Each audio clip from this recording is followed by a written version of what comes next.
ॐ नमो भगवते वासुदेवाय।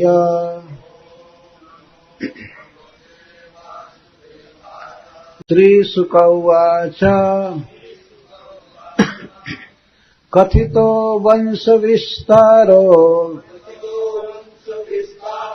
भवता सोमसूर्ययोः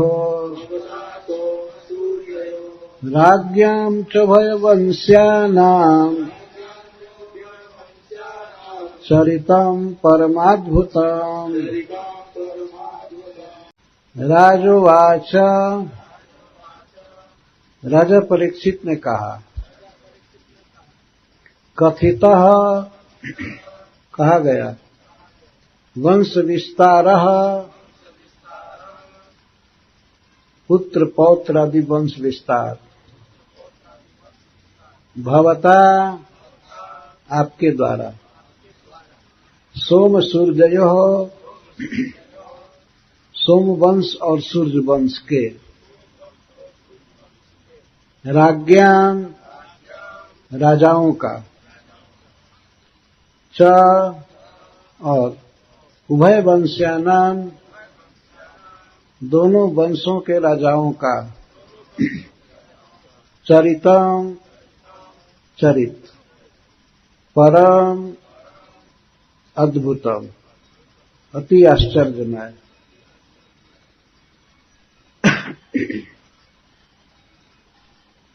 कृष्ण कथा की प्रस्तावना सुनकर महाराज परीक्षित बहुत प्रसन्न हुए। इस अमृत का आस्वादन करके तो वे और विस्तार से कृष्ण कथा सुनने के लिए सुखदेव गोस्वामी से आग्रह करते हैं। पहले के कहे हुए चरित्र को फिर से अनुवाद करके वे प्रश्न कर रहे हैं। कथितो वंश विस्तारो भवता सोम सूर्ययो। हे गुरुदेव, आपने सोम वंश और सूर्य वंश का विस्तार से वर्णन किया 9 स्कंध में। इसके साथ ही साथ दोनों वंश के विशिष्ट राजाओं का परम अद्भुत चरित्र भी आपने कहा। जैसे सोम वंश में महाराज पुरुरवा, नहुष महाराज, महाराज जजाति इत्यादि, और सूर्य वंश में महाराज इक्ष्वाकु और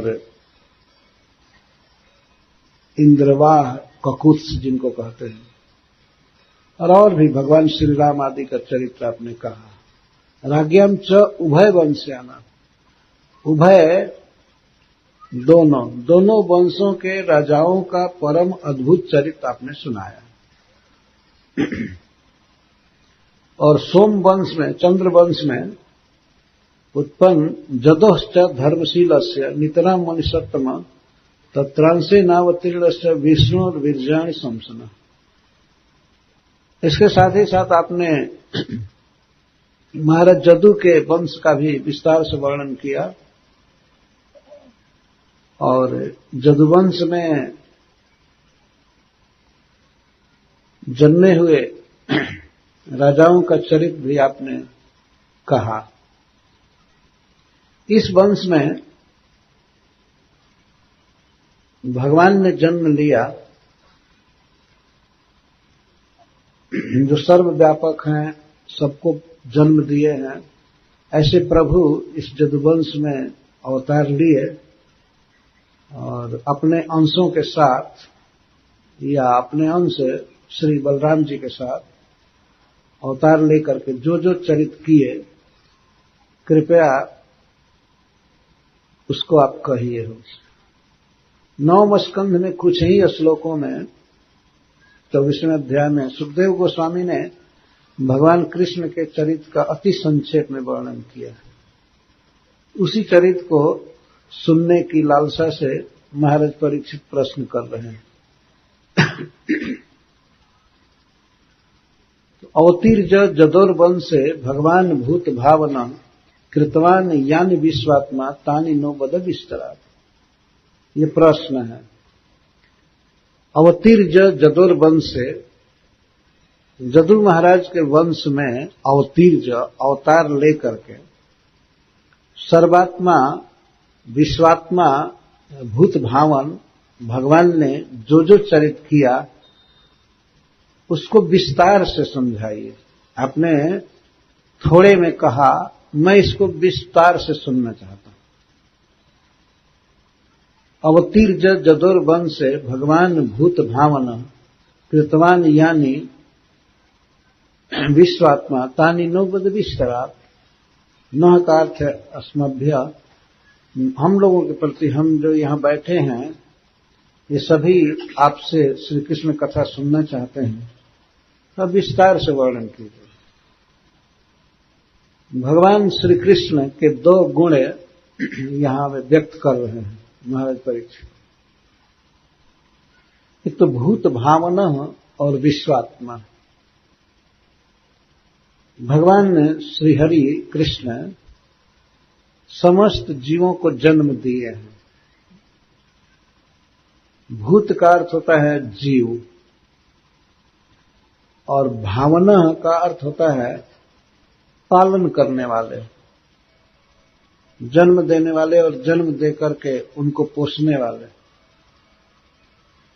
जितने भी जीव हैं इस प्राकृत जगत में और इसके साथ ही साथ वैकुंठ में, सबका पालन भगवान करते हैं, इसलिए उनको भूत भावना कहते हैं। भूतानि भावयति पालयति स भूत भावना। सभी जीवों का पालन करें उनको भूत भावन कहते हैं। आप इस संसार में देख रहे हैं और सुन रहे हैं, अनेक जीव हैं, 84 लाख प्रकार की योनियां हैं और एक एक योनि में असंख्य जीव हैं।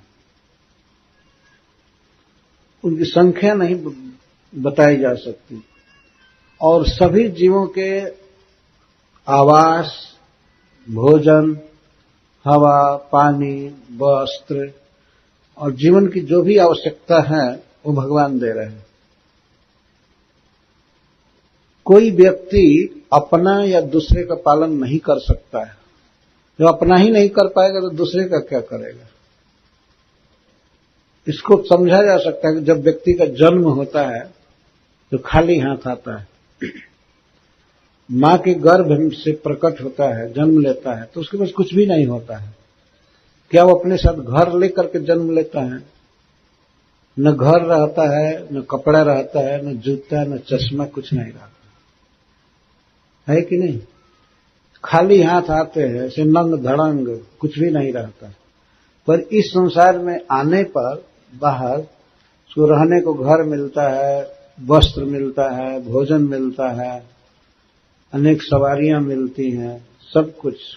एक एक व्यक्ति कितना कितना सेट कुर्ता रखता है, जूता रखता है, इसे कहां से मिलने लगा उसको। ये सारा उत्पादन भूमि से होता है, धरती से।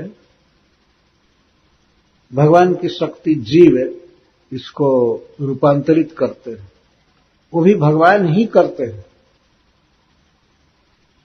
जीवों में वो शक्ति देते हैं ये सब करने की, कल कारखाना चलाने की, खेती करने की और सब। तो अन्न होता है, वस्त्र होता है, जीवन की अन्य आवश्यकताएं हैं, उसकी पूर्ति होती है। जैसे सीमेंट बनता है। सीमेंट कहां से आता है? एक विशेष प्रकार के पत्थर को पीस करके उसमें और कुछ डाल करके सीमेंट बनता है। पर सीमेंट बनता है जब ऑलरेडी भगवान ने पहले से ही पत्थर बनाए हैं तब। मशीन बनाने के लिए जो लोहा लगता है वो भी भगवान बनाए। सीमेंट का कारखाना चलाने वाला व्यक्ति कोई अपने पेट से सीमेंट नहीं निकालता है ना। बाहर सब भगवान बनाए हैं, उसी को पीस पास करके सीमेंट बनाते हैं। ईंट तो देख ही रहे हैं, सब धरती से ईंट बनता है और अग्नि भगवान की शक्ति है, उसमें पकाया जाता है। तो ईंट, पत्थर, सीमेंट, लोहा, जो भी चीज है, प्लास्टिक वगैरह, सब भगवान दे रहे हैं, कोई नहीं बना रहा है। यदि भगवान ये सब चीजें न दें और भगवान बुद्धि न दें, भगवान सब वस्तुएं न दें, तो इनको बनाया नहीं जा सकता। यदि घर कहीं भी बना है संसार में, तो वास्तव में वो भगवान कृष्ण दे रहे हैं, ये भगवान का उत्पादन। भूमि रापो नलो वायु खन मनोबुद्धिरेव च अहंकार इतीयम में भिन्ना प्रकृति रष्टधा। ये भगवान की शक्ति है। कोई क्लेम नहीं कर सकता है कि मैं भूमि बनाया हूं, मैं सब पानी बनाया हूं, मैं आकाश बनाया, अग्नि बनाया, वायु बनाया। पर भगवान गीता में कहते हैं मैं सबका क्रिएटर, मैं बनाया हूं, मेरी शक्ति है। भूमि रापो नलो वायु खम मनो बुद्धिरेव च अहंकार इतीयम में भिन्ना प्रकृति रष्टधा। ये 8 प्रकार की जो मेरी भिन्ना प्रकृति है, बहिरंगा शक्ति, इसका स्वामी मैं हूं, मैं सब कुछ दे रहा हूं। गतिर भरता प्रभु साक्षी निवास शरणम से प्रभव प्रलय स्थानम निधानम बीजमव्यम। मैं सबका भरतार हूं, भरण करने वाला, मैं सबका गंतव्य स्थान हूं, मैं सबको पोष रहा हूं, मैं सबका सुहृद हूं इत्यादि। तो महाराज परीक्षित भगवान श्री कृष्ण को कह रहे हैं भूत भावना, सभी जीवों का पालन करते हैं भगवान, और इस जगत में अवतार लेकर के जीवों को भाववंती करोति इति भूत भावना, सबको भाव देते हैं, प्रेम देते हैं। भगवान को देख करके, भगवान की लीला सुन करके जीव मनुष्य भगवान के प्रति भाव स्थापित करते हैं। भाव, तो जो भाव को बढ़ावे, प्रेम को बढ़ावे अपने प्रति, उसको भूत भावना का। भगवान का इस जगत में अवतार लेना बहुत ही उपादेय है। जब तक अपने को प्रकट न करें, लीला न करें, तो उनसे कोई प्रेम नहीं करेगा। तो वे भूत भावन है, सर्वदा जीवों की देख रेख करते हैं, उनका भाव बढ़ाना चाहते हैं, उनका प्रेम बढ़ाना चाहते हैं, करते रहते हैं। इसके साथ ही साथ श्री कृष्ण का एक और गुण महाराज परीक्षित बता रहे हैं, विश्वात्मा। वे विश्व के अंतर्जामी हैं, सबके बारे में सब कुछ जानते हैं, भूत भविष्य वर्तमान सबके आत्मा है, सबके देह में है। अहम आत्मा गुड़ा के सर्वभूता से अस्थित, सभी जीवों के हृदय में है, मनुष्यों के, पशुओं के, कीट पतंग के, देवताओं के हृदय में, सबके हृदय में, और सबको ज्ञान देते हैं। सर्वस्व चाहम हृदय सन्निविष्ट मत्त स्मृति ज्ञान अपहनम। भगवान गीता में कहते हैं मैं सबके हृदय में हूं और मैं सबको ज्ञान देता हूं, स्मृति देता हूं और विस्मृति भी मैं देता हूं। तो मुझसे सब कुछ आता है, मैं सब कुछ देता हूं, सबका ज्ञाता हूं। इसी का अनुवाद कर रहे हैं महाराज परीक्षित। भगवान विश्वात्मा है, भगवान भूत भावन है। ऐसे प्रभु जदुवंश में अवतार लेकर के यानी कृतवान तानी बद, जो जो लीला किए वो हमें सुनाइए और विस्तार से सुनाइए। महाराज परीक्षित को केवल अब 3 दिन जीना है, ये 3.5 दिन। चतुर्थे कृष्ण जन्मनि। भागवत में जब 7 दिन का क्रम बांटा गया है तो कहा गया कि चतुर्थ दिवस के अंत में कृष्ण जन्म आना चाहिए।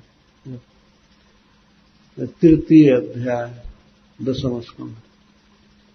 तो 7 दिन में 4 दिन लगभग उनका बीत चुका है, थोड़ा सा बाकी। ये प्रश्न कर रहे हैं 3 दिन जीना है, पर लालसा इतनी है भगवान की लीला को सुनने की, कहते हैं कि विस्तार से हमें सुनाइए। 3 दिन में क्या सुन सकते हैं, पर लालसा उत्कंठा इतनी है। जैसे किसी को सन्निपात होता है तो उसमें प्यास बहुत लगती है, प्यास बहुत लगती है, तो व्यक्ति चाहता है कि मैं पूरा नदी ही पी जाऊं, पूरा घड़ा पी जाऊं, समुद्र पी जाऊं, इतनी प्यास उसे लगती है। पर उस रोग में वैद्य पानी देना एकदम बंद कर देते, पानी देना नहीं होता, प्यास भर क्यों लगती है, पानी बंद रहा। महाराज परीक्षित को इतनी लालसा है भगवान के विषय में सुनने की, वे 4 दिन हो चुका है, पानी तक नहीं पिए हैं, आमरण अनशन व्रत करके बैठे हैं, भोजन की बात तो दूर रही, पानी तक नहीं पिए थे, और भगवान की कथा को सुनने की इतनी लालसा है। यदुवंश में अवतार लेकर भगवान ने जो भी किया, अपने जन्म से लेकर के और प्रभास तक, लीला संवरण तक जो जो किए उसको बोलिए विस्तार से। और महाराज परीक्षित यह भी कह रहे हैं कि भगवान श्री कृष्ण की कथा ऐसी है कि सभी लोग उसे चाहेंगे, सभी चाहेंगे, कोई ऐसा नहीं है जो कृष्ण कथा से उब जाए। इस संसार में 3 प्रकार के मनुष्य होते हैं, तो उनका वर्गीकरण किया गया है। एक होते हैं मुक्त, और दूसरे मुमुक्षु, और तीसरे विषयी। इन तीनों के विषय में महाराज परीक्षित कह रहे हैं कि तीनों कृष्ण कथा को पसंद करते हैं। कौन कृष्ण कथा से विरत हो सकता है? निवृत्त तरसैरुपगीयमानात् भवौषधा श्रोत्र मनोभिरामात् क उत्तम श्लोक गुणानुवादात् पुमान् विरज्येत बिना पशुघ्नात्। ऐसा कौन व्यक्ति होगा जो भगवान की कथा से विरक्त हो जाए, ये कह दे कि अब तो बहुत हो गया, अब क्या सुनना है? ऐसा कोई नहीं। निवृत्त तरसै रूपगीय मानत, जो मुक्त पुरुष हैं, माया के विकारों से, काम, क्रोध, लोभ, मद, मोह, मात्सर्य आदि से मुक्त हो चुके हैं, जिन्हें संसार का कोई भोग नहीं चाहिए, कोई चिंतन तक नहीं होता है, संसार के रूप, रस, गंध आदि को नहीं चाहते, मुक्त हो गए हैं। ऐसे मनुष्यों का, पुरुषों का मन रमता है भगवान में, उनको मुक्त कहते हैं, जिनको कोई भोग मोक्ष की कामना नहीं है। मोक्ष तो वो चाहता है ना कि जो मुक्ति नहीं पाया है, जो नहीं छूटा है, वो मुक्ति चाहेगा। जैसे कोई जेल में है तो जेल से मुक्ति चाहेगा, हम जेल से छूट जाए। जो जेल में है ही नहीं, वो क्या जेल से छूटना चाहेगा? उसको मुक्त कहते हैं। प्रकृति के बंधन से, राग द्वेष आदि से पूर्ण मुक्त है। तो ऐसे महान पुरुष भगवान की लीलाओं को निरंतर गाते रहते हैं, सुनते रहते हैं। उनके जीवन का यह आनंद है, और भोगों की कोई लालसा नहीं। न उन्हें कोई स्वर्ग का सुख चाहिए, न इस पृथ्वी का सुख, किसी भोग में उनकी कोई रुचि नहीं है, लेकिन उनकी परम आसक्ति है भगवान के लीला वर्णन में और श्रवण में। प्राणेण मुनयो राजन निवृत्ता विधि सेधतः निर्गुणस्था रमन्ते स्म गुणानुकथने हरे। सुखदेव गोस्वामी का ही ये उद्गार है कि जो नैर्गुण्य में है, प्रकृति के गुणों से पार हैं, ऐसे आत्मा रामगण भगवान हरि के गुणानुकथन में ही रमते रहते हैं। यही उनका आनंद है। संसार का कोई भोग जिनको नहीं खींच सकता, वे भी भगवान के लीलाओं के प्रति पूर्ण आसक्त रहते। इसका अर्थ है कि संसार का सारा सुख एक तरफ रखा जाए और भगवान के लीला कथा का सुख सुनने और कहने का, इसके बराबर कभी भी नहीं हो सकता।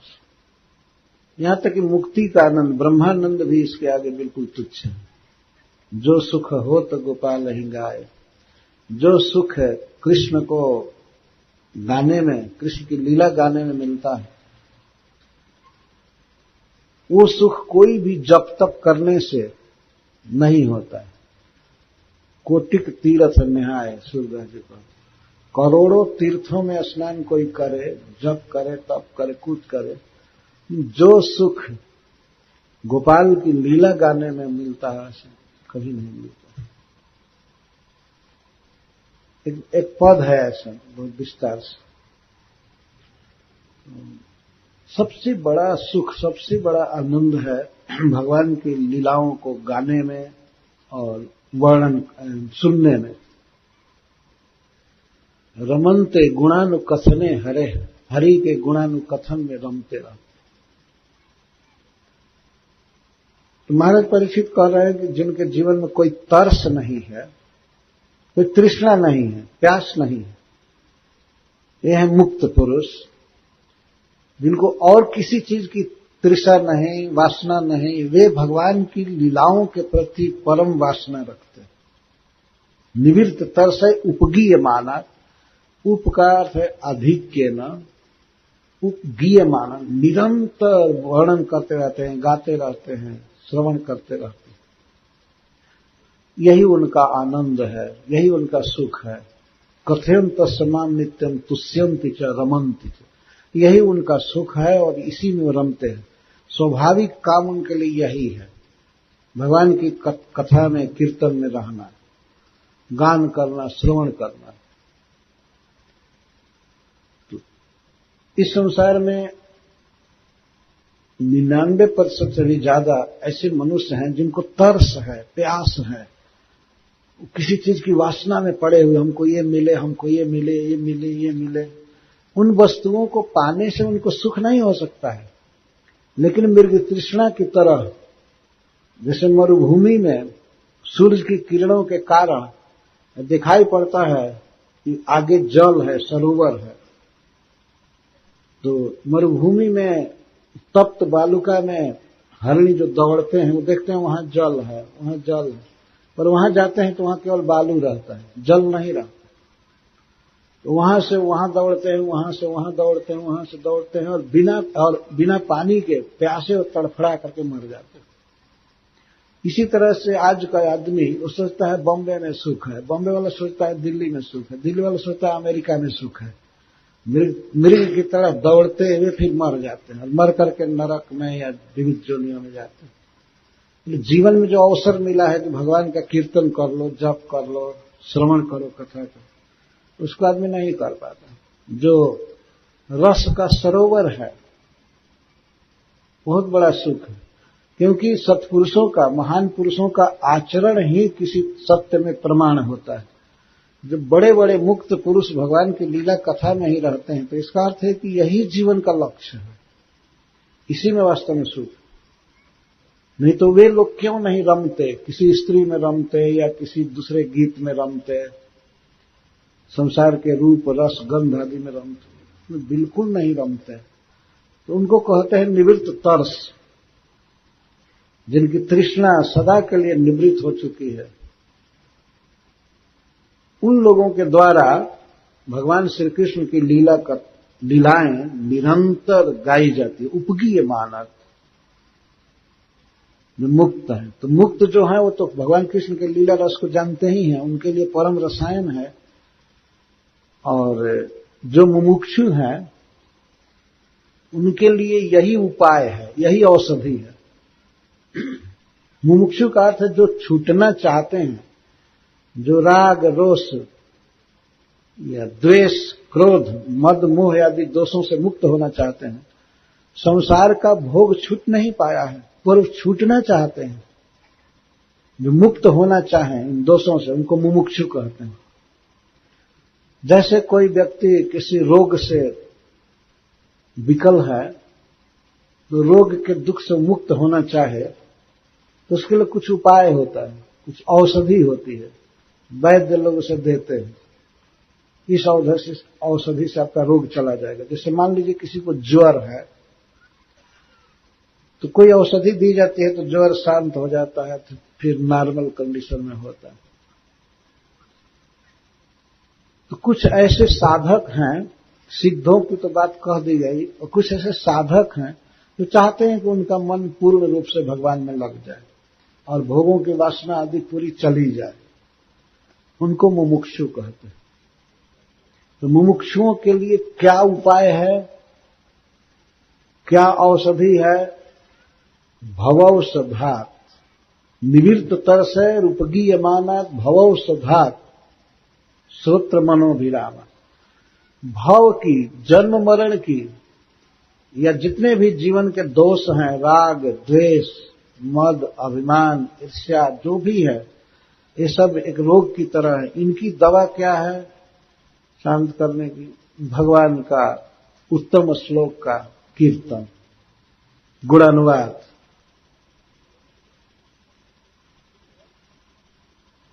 यही उपाय है।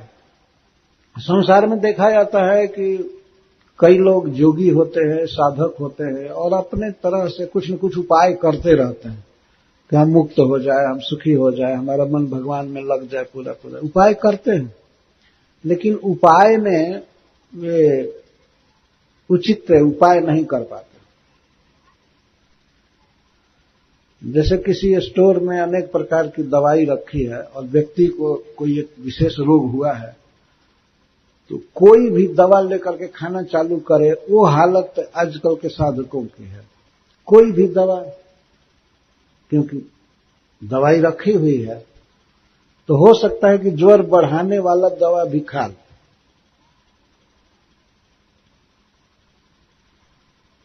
और मलेरिया हुआ है तो जलेबी खूब खा रहा है।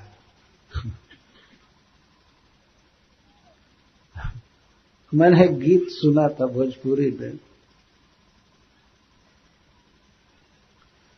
कोई गा रहा है कि आग लागे बजर परो मेला कोइला के, धैले बा मलेरिया जिलेबी खैला के। मेला में आग लग जाए, वज्र पड़ जाए, मैं गया वहां पर जिलेबी खाया, मलेरिया था और खाया तो और ज्यादा ज्वर हो गया। तो धैले बा मलेरिया जिलेबी खैला, ये भोजपुरी में काम करते हैं। तो क्या रोग है और दवा क्या कर रहे हैं? गोस्वामी तुलसीदास जी एक पद में विनय पत्रिका में कहते हैं, क्या उपाय है भवरोग से छूटने का? वो कहते एक ही उपाय है, राम राम राम जपो बस। तो पद में कहते हैं, राम राम राम जीह जौनो तू न जपी है, तौनो तू कहूं जाए तिहू ताप तपी। यदि अपने जीभ से राम राम राम ये तुम नहीं रटोगे तो कहीं भी जा करके त्रिताप से दग्ध रहोगे, मरोगे। कोई साधन सुखी नहीं कर सकता। राम राम राम जीह जौनो तू न जपी है, तौनो तू कहूं जाए तिहू ताप तपी। छुटी बे के जतन विशेष बंधी जाओगे। यदि तुम छूटने का, मुक्त होने का उपाय करोगे तो और ज्यादा बंध जाओगे।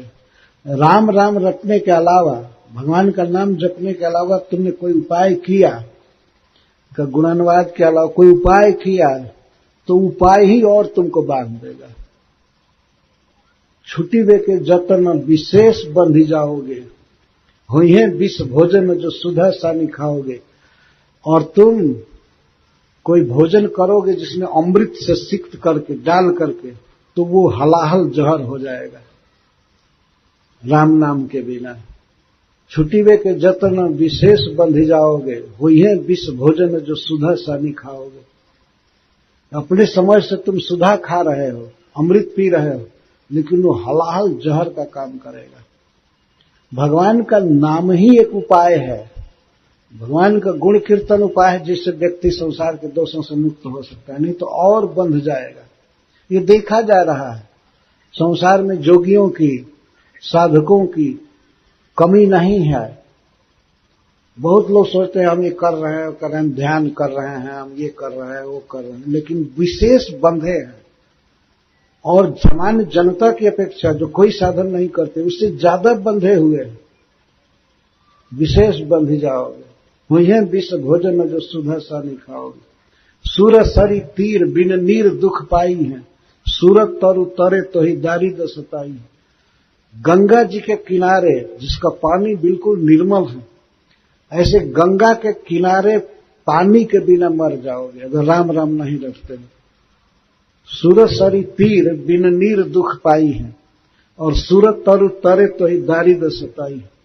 कल्प वृक्ष के नीचे जो संकल्प के अनुसार फल देता है, उसकी छाया में भी तुमको दरिद्रता सताएगी। भगवान के नाम के बिना कोई साधन काम नहीं करेगा। हरे कृष्णा कृष्णा कृष्णा हरे हरे, हरे राम राम राम हरे हरे। तो गोस्वामी तुलसीदास जी इस तरह से कह रहे हैं कि इस कलिकाल में भगवान के नाम के अलावा कोई साधन नहीं है। और भी जीभ से जपने की बात कर रहे, राम राम राम जी जौलों तुम जपी हैं, तौलों तो कहूं जाए तिहु ताप तपी। ये भगवान की कथा, भगवान का गुणानुवाद, यही उपाय है सब दोषों से मुक्त होने के लिए, कर्म बंधन से मुक्त होने के लिए। तो जो साधक हैं, साधना कर रहे हैं, चाहते हैं कि हम मुक्त हो जाए, तो उनको यही साधना करनी चाहिए कि भगवान के गुणों का कीर्तन करना चाहिए। इसके अलावा कोई साधन नहीं है, यही उपाय है। और विषयी लोगों के लिए यही परम विषय है। विषयी उसको कहते हैं जो रूप रस गंध आदि में आसक्त है, संसार के भोगों में आसक्त है, इंद्रियों के विषयों से जिनको बड़ा प्रेम है। वो कुछ बात सुनना चाहते हैं। जैसे विषयी लोगों को देखा जाता है कि वे इस बात को ज्यादा पसंद करते हैं कि कोई लड़का किसी लड़की में आसक्त है और दोनों मिलना चाहते हैं। अनेक उपन्यास हैं, अनेक पत्र पत्रिका है, और अखबार में भी कुछ सेक्शन आता है जिसमें यही सब वर्णन है। चाहते हैं कि हमको ऐसी चीज सुनने को मिले, और विशेष करके विवाह के नियमों से विपरीत स्वच्छंद रिलेशन चाहते हैं। अगर वो ऐसी बात सुनते हैं या पढ़ते हैं तो उनको बहुत अच्छा लगता है। राजनीति की बात पढ़ते हैं तो उनको अच्छा लगता है।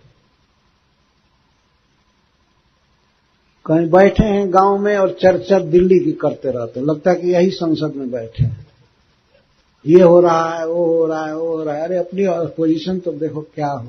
लेकिन ये पसंद पड़ता है, राजनीति की चर्चा करते हैं और समाज की भी चर्चा करते हैं, अर्थ की भी चर्चा करते हैं। वो इतना धनी है, वैसे धन कमा रहा है, ये कर रहा है, वो कर रहा है। और लंपटता, स्त्री पुरुष के आकर्षण को भी खूब सुनना चाहते हैं, देखना चाहते हैं। तो भगवान श्री कृष्ण की लीला ऐसी दिव्य है कि उसमें ये सब विषय हैं। राजनीति की बात करनी है तो सबसे सुंदर राजनीति महाभारत में है, उसको पढ़ना चाहिए। बहुत सुंदर राजनीति है। और ऐसे राज्य की स्थापना हुई कौरव पक्ष को हरा करके कि जिस राज्य की तुलना भगवान श्री राम के राज्य से की जाती। दो ही राज्य स्थापित हुए इस पृथ्वी पर, परम सुखमय राज्य, राम राज्य और युधिष्ठिर राज्य। दो उदाहरण माने जाते हैं।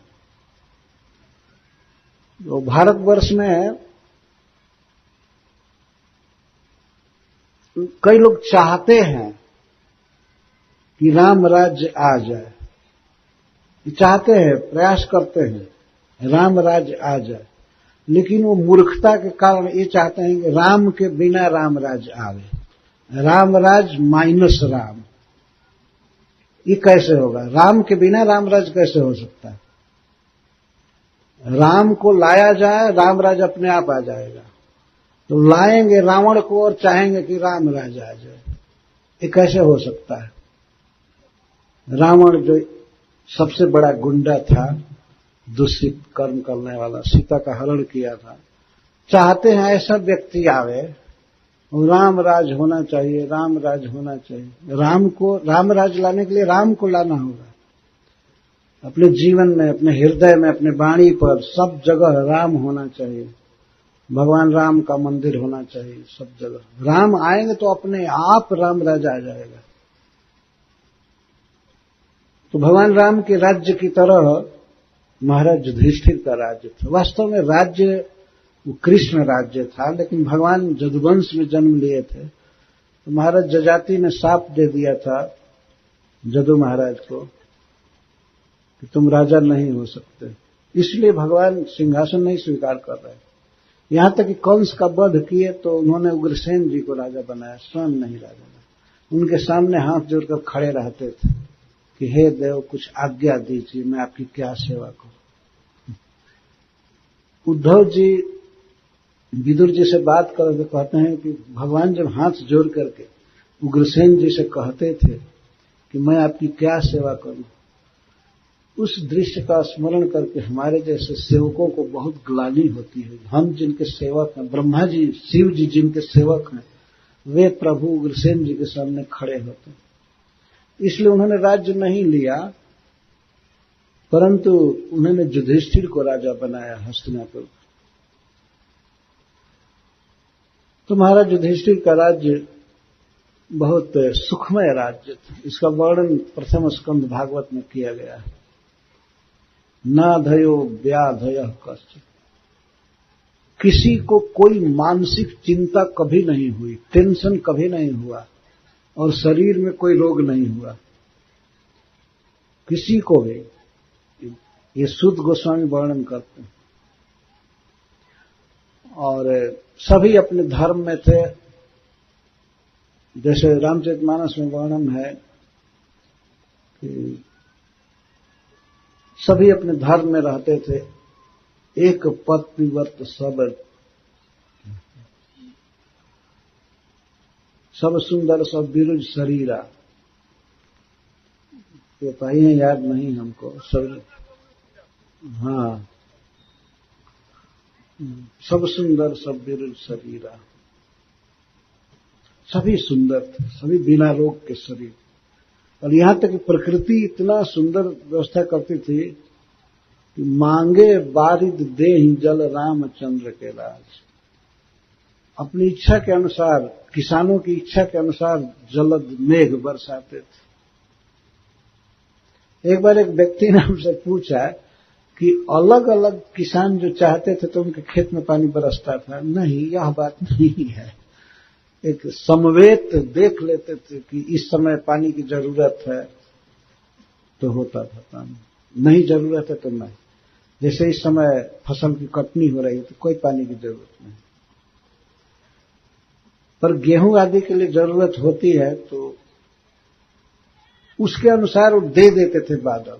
मांगे बारिद देहि जल रामचंद्र के राज। और रवि तप जितने ही काज, सूर्य का प्रकाश उतना ही आता था जितना चाहिए। यह नहीं कि हाय हाय हाय हाय करने लगे और इसके बाद फिर जाड़ हाय हाय हाय। ऐसा कभी नहीं होता था भगवान के राज्य में। चंद्रमा उतना ही प्रकाश देते थे जितना चाहिए, सूर्य भी उतना ताप देते थे जितना चाहिए। गोस्वामी तुलसीदास जी यहां तक कहते हैं कि भगवान का राज्य इतना आनंदमय था, भगवान राम का, कि दंड नाम की कोई चीज ही नहीं थी। दंड था बस एक ही, दंड जतिन कर। सन्यासियों के हाथ में केवल दंड रह गया था और वहां कोई अपराध करता ही नहीं था, इसलिए दंड का कोई प्रश्न नहीं था। दंड जतिन कर भेद जहां नर्तक नृत्य समाज। और भेद शब्द नहीं था, कोई किसी से घृणा नहीं करता था। सब प्रेम करते, सब नर करहि परस्पर प्रीति, सभी मनुष्य आपस में प्रेम करते थे, भेद नहीं था। भेद एक ही जगह था, वो नाचने गाने वालों में ताल स्वर आदि का भेद, भेद शब्द वही प्रयुक्त होता था। दंड जतिन कर भेद जहाँ नर्तक नृत्य समाज, मांगे बारिद देहि जल रामचंद्र के राज। बहुत सुखमय राज था और यह कोई कल्पना नहीं है, यह सत्य है। भगवान के प्रभाव से सब हो रहा है। साधकों के लिए, विषयों के लिए यही परम विषय है। उनको कथा चाहिए ना, तो अखबार न पढ़ करके भागवत पढ़े, उपन्यास न पढ़ करके महाभारत पढ़े, उसमें उत्कृष्ट विषय है। और इस विषय को पढ़ने पर व्यक्ति आनंदित तो होगा ही, श्रोत्र मनोभिरामात्, उसके कान को सुनने पर तृप्ति होगी और मन में बहुत अच्छा लगेगा, और इसके साथ ही साथ वो मुक्त हो जाएगा। परम रसायन है विषयों के लिए, इससे अधिक सुंदर क्या मिलेगा। जैसे किसी को अगर युवक युवती के आकर्षण, उनके बातों को सुनने में रस मिलता है, तो चाहिए कि वो 10 स्कंद पढ़े, श्री गोपी जनों के साथ जो भगवान की लीलाएं हैं उसको पढ़े। आखिर ऐसे ही में उसको आनंद मिल रहा है, तो भगवान कृष्ण की लीला में सब कुछ है, वो उसको पढ़े। उसको पढ़ने से उससे बेटर सुख मिलेगा, और ऐसा सुख जिस सुख का कभी नाश नहीं होगा, अनंत सुख मिलेगा। ऐसा नहीं है कि भगवान केवल राजनीति किए या केवल गाय चराए और विषयों के लिए कुछ चीज नहीं दिए, दिए हैं, पर्याप्त दिए। इतना सुंदर विषय। गोपी जनों के साथ भगवान का विवाह नहीं हुआ था, लेकिन वे कृष्ण से प्रेम करती थी, कृष्ण में परम आसक्त थी, लोक धर्म वेद धर्म सब छोड़कर। तो आजकल भी लोग चाहते हैं कि परिवार का धर्म या परंपरा विवाह आदि की छोड़ करके बस स्त्री पुरुष का मिलन हो, और उसको लोग बहुत चाव से सुनते हैं, पढ़ते हैं। तो भगवान की लीला में यह भी है। भगवान की लीला में समाज शास्त्र है, अर्थशास्त्र है, कैसे धन कमाना चाहिए, कैसे करना चाहिए, सब है। और यदि किसी की गृहस्थी के विषय में सुनना हो, स्त्री पुरुष को कैसे रहना चाहिए, कैसे धन कमाना, कैसे बाल बच्चा पैदा करना और विवाह, वो भगवान कृष्ण की लीला में, द्वारका लीला में पर्याप्त है, देखा जा सकता है। और राजनीति तो वैसी कोई कर ही नहीं सकता है जो भगवान ने किया। अद्भुत तरीके हैं भगवान के, अद्भुत उनकी लीला है।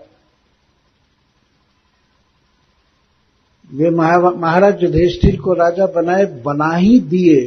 कहे थे पहले अपनी बुआ से, कुंती से, कि मैं इन 5 को लेकर जैसे जा रहा हूं कुरुक्षेत्र, मैं लेकर के तुम्हारे चरणों में इनको सौंपूंगा, और वही हुआ। और राजनीति माने राजा की नीति, इसलिए नहीं कि केवल वोट लड़ करके हम कुछ पद पर हो जाए। वास्तव में जनता को सुखी करने की होड़ थी महाराज युधिष्ठिर में। अर्जुन चिंता कर रहे थे कि युद्ध के बाद स्त्रियों की रक्षा करने वाला कोई नहीं रहेगा, सब युवक सैनिक युद्ध में मारे जाएंगे, तो उनकी स्त्रियां भ्रष्ट हो जाएंगी और बल संकट उत्पन्न होंगे। लेकिन ऐसा एक भी कांड नहीं हुआ युद्ध के बाद महाराज युधिष्ठिर के शासन काल में, एक भी नहीं। सभी लोग सुखी थे। जो विधवा स्त्रियां थी वे यही भावना करती थी कि वो अपने पति के साथ, उनको जो सुख चाहिए, जो धर्म का पालन, जो कुछ महाराज युधिष्ठिर सब व्यवस्था किए थे। अर्जुन रो रहे थे, गीता के पहले अध्याय में आप लोग पढ़ते हैं, कितना रो रहे थे, चिंता कर रहे थे स्त्रियों के विषय में और पितरों के विषय में। लुप्त पिंडोदक क्रिया, पितर नरक में गिर जाएंगे, ये हो जाएगा, वो हो जाएगा, कुछ भी नहीं हुआ। यह यहाँ कही जा रही बात कि भगवान श्री कृष्ण की लीलाओं में सारे विषय हैं, सारे विषयों को उन्होंने कवर किया है। और केवल सुनने मात्र से परम आनंद भी मिलता है कान को और मन को, और इसके साथ साथ भगवान में प्रेम बढ़ता है और जीवन के सारे दोष नष्ट हो जाते हैं। इसीलिए महाराज परीक्षित कहते हैं कि श्रोत्र मनोभिरामात, श्री कृष्ण की लीलाएं श्रोत्र कर्णों को और मन को अभिरामात परम सुख देती है। कान और मन रम जाते हैं भगवान कृष्ण की लीला में, विषयों के भी। आज भी देखा जाए तो वास्तव में संसार में सामान्य जनता के हृदय को अगर किसी की लीला ने आकृष्ट किया है तो भगवान श्री कृष्ण की लीला ने सर्वाधिक आकृष्ट किया है। विषयों में फंसे हुए लोग, तो जब से ये टेलीविजन हो गया तब से तो लोग अब सुनते नहीं, उनको मौका नहीं मिलता है। तो पहले सुखसागर महाभारत की कथाएं होती थी, तो लोगों की बहुत रुचि है। और लोक मंगल के लिए भगवान श्री राम की लीलाएं, भगवान श्री राम जन जन के कान में प्रविष्ट हैं, उनके हृदय में प्रविष्ट। ये आजकल के कुछ राक्षस भले भगवान राम के विरुद्ध बोलते रहते हैं, लेकिन इनके बोलने का कोई प्रभाव हो नहीं सकता। भगवान का इतना चरित्र निर्मल है। भगवान श्री राम सबके हृदय सिंहासन पर अधिकार किए हुए। और गोस्वामी तुलसीदास जी ने लोक भाषा में उनका चरित्र लिखा, रामचरितमानस। इसके चलते भगवान और भी जनता के हृदय में धसे हुए हैं। तो इसे सुनना चाहिए। विषयों के लिए भी ये परम आनंददायक है, मुमुक्षुओं के लिए, साधकों के लिए ये परम उपाय है, और मुक्त जनों के लिए तो ये परम स्वादिष्ट रसायन है, और किसी में रस नहीं लेते। तो ऐसे भगवान श्री कृष्ण की लीला से कौन विरत हो सकता है? कौत्तम श्लोक गुणानुवाद पुमान विरज्यत बिना पशुघ्ना। कौन विरत हो सकता है भगवान की कथा से? केवल कसाई को छोड़ करके और कोई विरत नहीं हो सकता। पशुघ्न, बूचर, पशु की हत्या करने वाला होता है। पशु के हत्यारे को छोड़ करके, अथवा अपशुघ्न, अपगता सुख जस्मात् स अपशु। आत्मा में, जीव में शोक नहीं है, वो देह के संबंध से शोक करता है। तो शोक जिससे चला गया नहीं है सदा के लिए, उसको अपशु कहते हैं, आत्मा। तो इसका अर्थ घ्न, आत्मघाती के अलावा कौन ऐसा है जो भगवान कृष्ण की लीला से प्रेम नहीं करेगा? अपशुघ्न या पशुघ्न दोनों अर्थ हो सकते हैं। पशुओं की हत्या करने वाला व्यक्ति हो सकता है कि भगवान की कथा से प्रेम न करे, या जो आत्मघाती है, जो आत्मा के स्वभाव को नहीं समझा, आत्मा का हनन कर रहा है, वो हो सकता है कि भगवान की कथा न सुने।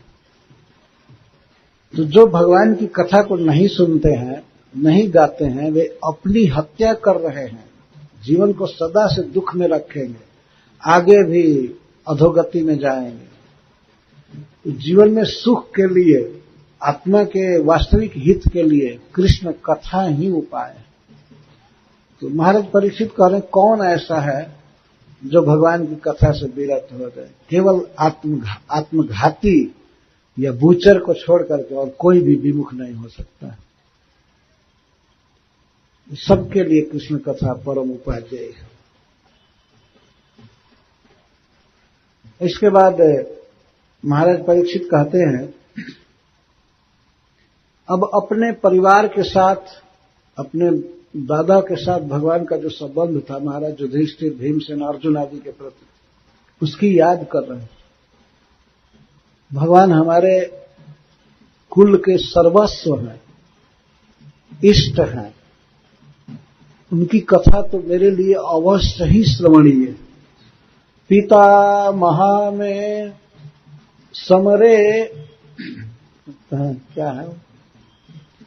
पिता महा में समरे मरंजय, देवा व्रताद्या तीर्थै स्तिमिंगलै, दुरत्ययम् कौरव सैन्य सागरम् कृत्वा तरन् वत्स पदम् स्म जत्प्लवः। सुखदेव गोस्वामी से महाराज परीक्षित कह रहे हैं कि मैं पितामहः, मम पितामह, हमारे पितामह गण 5 भाई युधिष्ठिर महाराज, भीमसेन, अर्जुन, नकुल और सहदेव, ये इनके पितामह।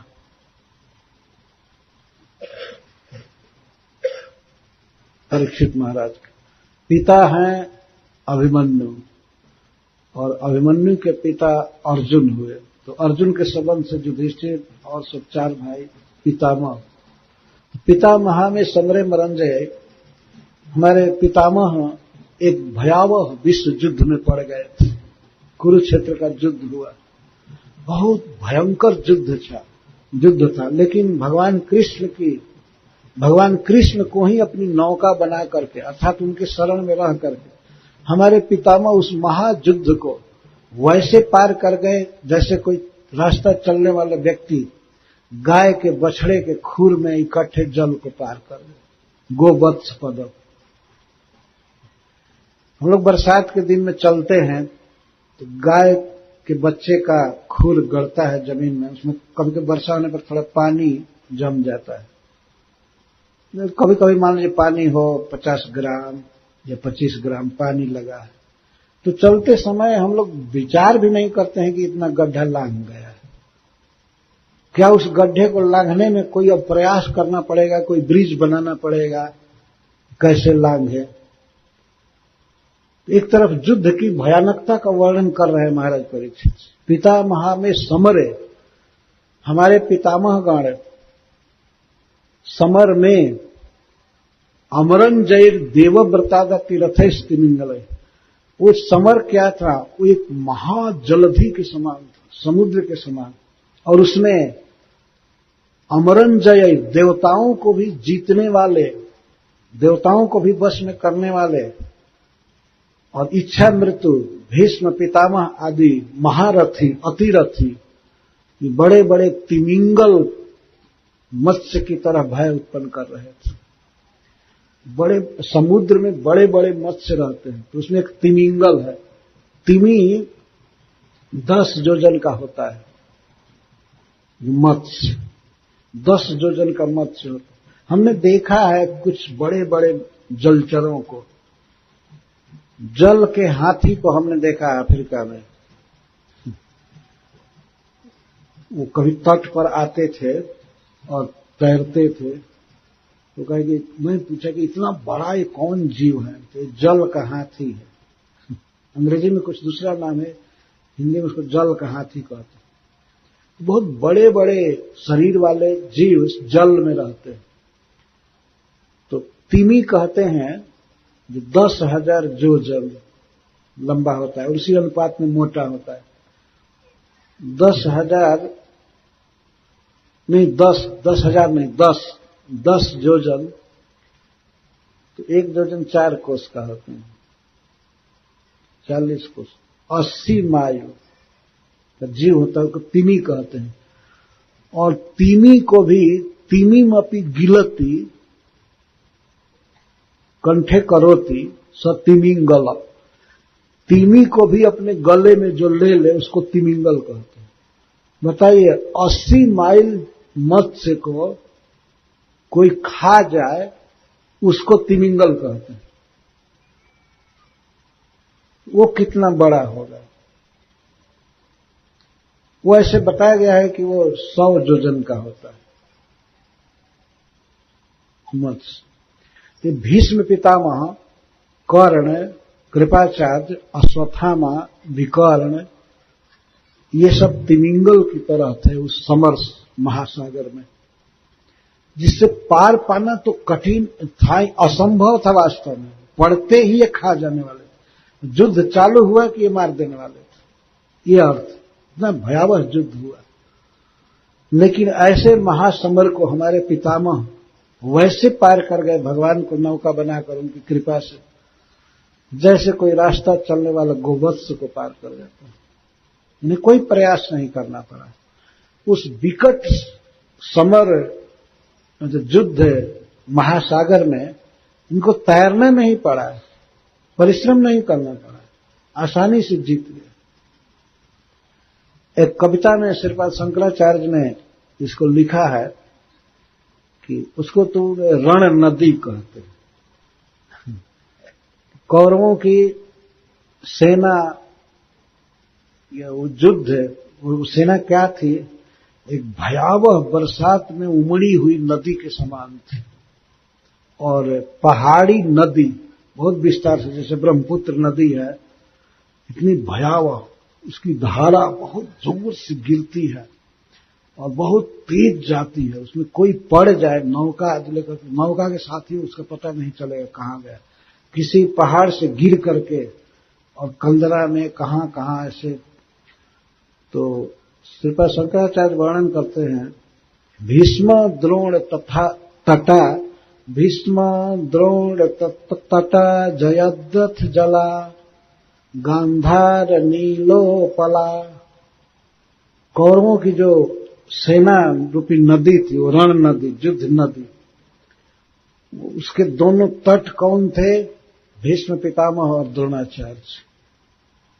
भयानक तट, ऐसा नहीं कोई घाट बनाया हुआ चिकना, भयावह पहाड़ी नदी, और उसके दोनों तट थे भीष्म पितामह और द्रोणाचार्य। भीष्म द्रोण तटा जयद्रथ जला, और जयद्रथ उसमें जल था, भयावह जल उमड़ा हुआ, भरा हुआ, बहुत तेज गति से। जयद्रथ जला, गांधार नीलोपला, और गांधार देश का राजा शकुनी, वो नदी में पहाड़ था, नीला नीला पत्थर था। वो नीला पत्थर जल में दिखाई नहीं पड़ता था। ये वास्तव में शकुनी बड़ा कपटी था। जैसे नदी में कभी पत्थर छिपा रहता है, पता नहीं चलता है, कोई नौका लेकर चले तो नौका ही फट जाएगी, मर जाएगा वो व्यक्ति। तो गंधार राज शकुनी नीला काला पत्थर था उस नदी में, पूरा चट्टान शुरू से अंत तक। वही सारा योजना किया था, बहुत बदमाश था शकुनी। तो वो नीले पत्थर की तरह था नदी में। और शल्य ग्राहवती, शल्य थे वे उस नदी के ग्राह थे। उसमें चलना तैरना तो बिल्कुल कठिन ही था, कोई भी खा जाता, मर जाता है। शल्य ग्राहवती कृपेन बहनी, और कृपाचार्य उस नदी की धारा थे, प्रवाह थे। कर्णेन वेलाकुला, और कर्ण क्या था? उस नदी की वह तरंग था जो तट से टकराती रहती है। नदी जब उफनती है तो कभी कभी आपने देखा होगा, तट से बहुत टकराती है, दोनों तट से चलती है। तो कर्ण उसमें वह तरंग था, वो लहर था जो बेला से तट से टकराती थी लहर। अश्वत्थाम विकर्ण घोर मकरा, अश्वत्थामा और विकर्ण ये घोर मकर थे उस रण नदी में। और दुर्योधनावर्तिनी, दुर्योधन उसमें आवर्त था, भंवर था।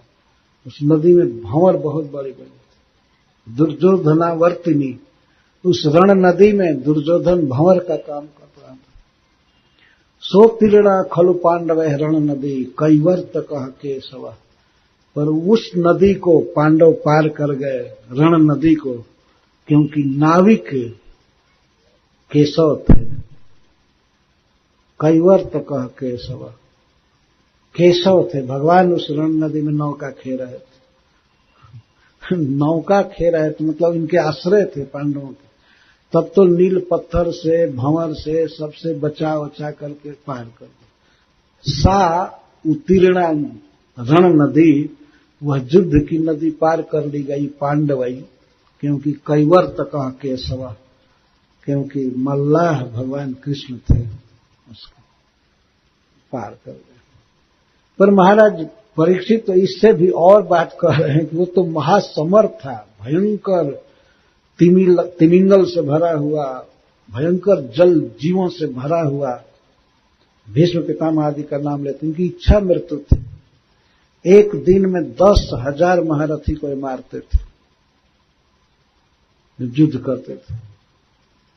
इन्होंने प्रतिज्ञा कर लिया कि या तो अर्जुन मारे जाएंगे युद्ध में एक दिन, और नहीं तो कृष्ण को अपनी प्रतिज्ञा तोड़नी पड़ेगी। भगवान ने प्रतिज्ञा किया था कि इस युद्ध में मैं बिना शस्त्र के सहायता करूंगा, शस्त्र ग्रहण नहीं करूंगा। भीष्म पितामह ने एक दिन प्रतिज्ञा कर लिया कल के युद्ध में। आज उन्होंने प्रतिज्ञा किया दुर्योधन से। दुर्योधन बहुत उनको बुरा बुरा बोल दिया, आप हमारे दादा है, ये है, वो है, लेकिन आप मन लगा करके लड़ नहीं रहे। यहां तक बोल दिया कि आप खाते हैं हमारा और आपका मन पांडवों के साथ। इस बात से भीष्म पितामह को बहुत दुख लगा।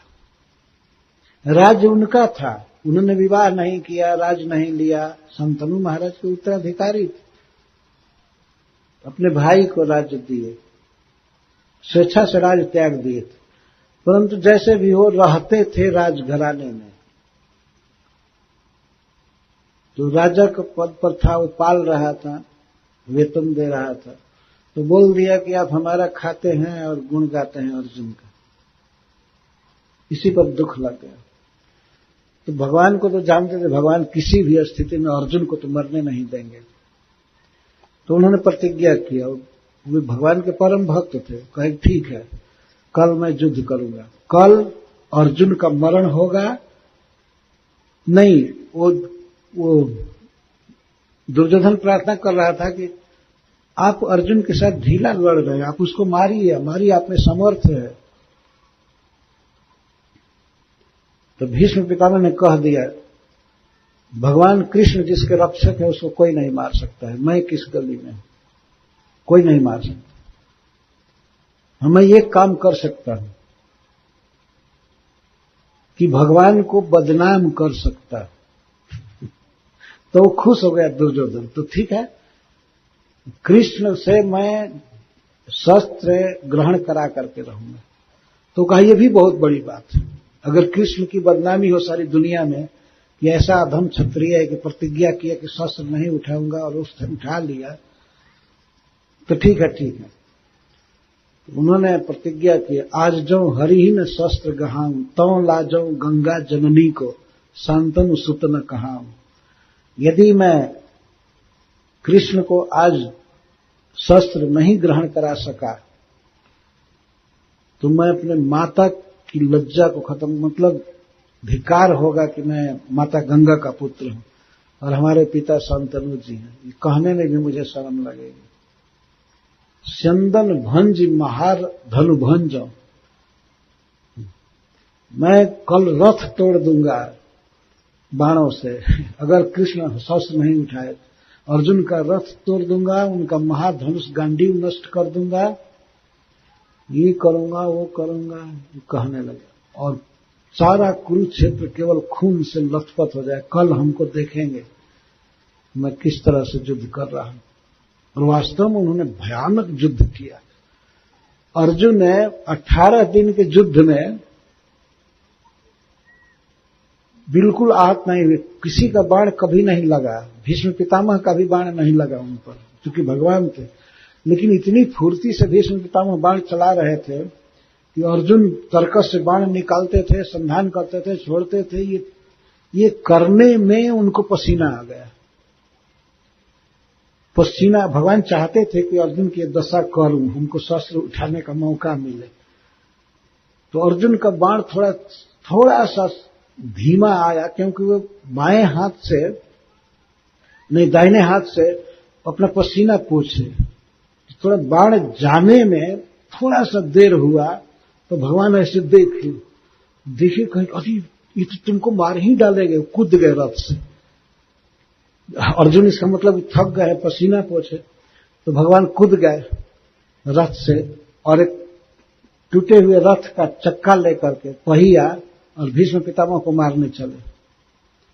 उनको आते देख करके भीष्म पितामह तो हाथ जोड़कर खड़े हो गए, धनुष रख दिए, कहे आइए आइए प्रभु, आप मेरा वध कीजिए, आप मेरा वध करेंगे तो मैं वैकुंठ जाऊंगा, आपके पास जाऊंगा, आइए, ये कहने लगे।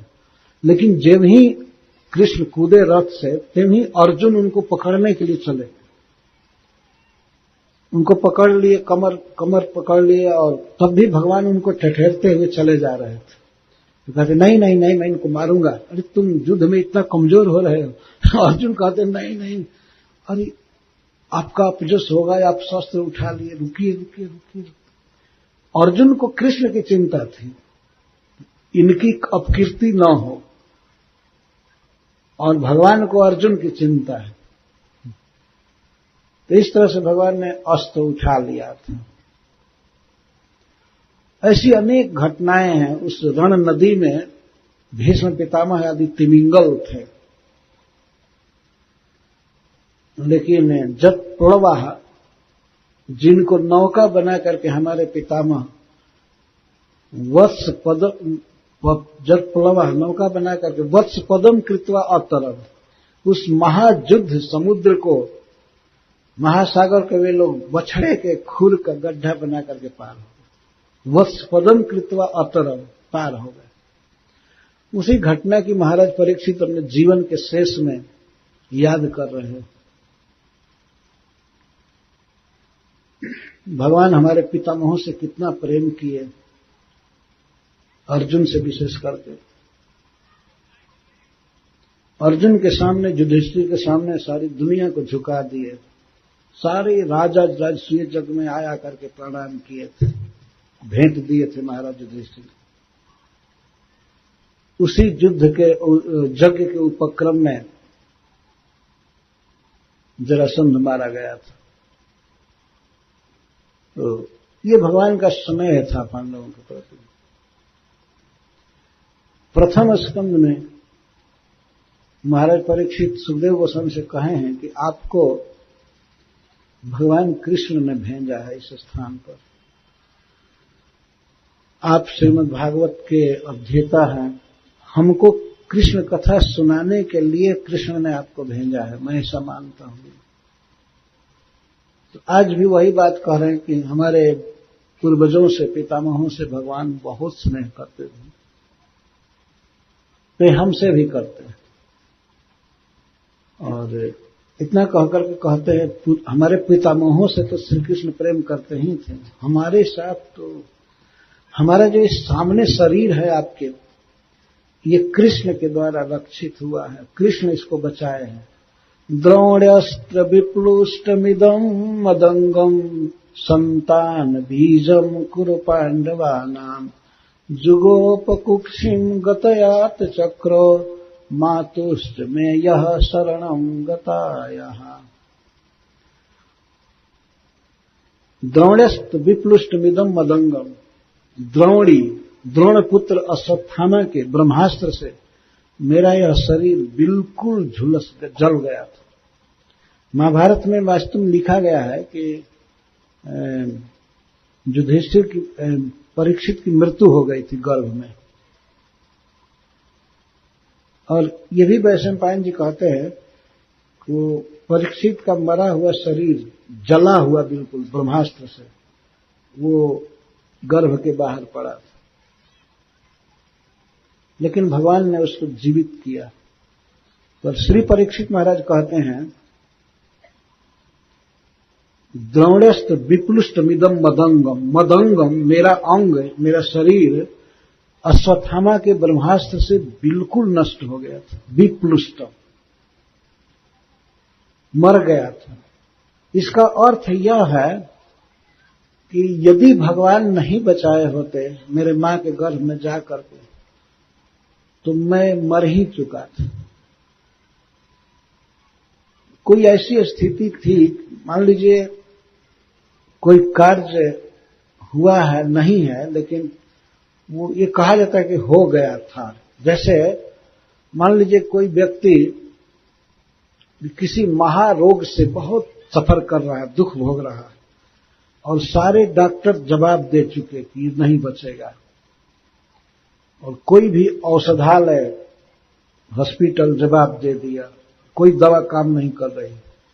सब लोग कह दिए कि ये मरेगा, धरती मरा नहीं है, लेकिन दूसरा कोई यही कहेगा कि वो तो मर गया, खत्म हो गया, है ना, कहेगा ना। जब सारे डॉक्टर जवाब दे चुके, कोई दवा काम नहीं करे, तो यही कहेंगे कि मर गया।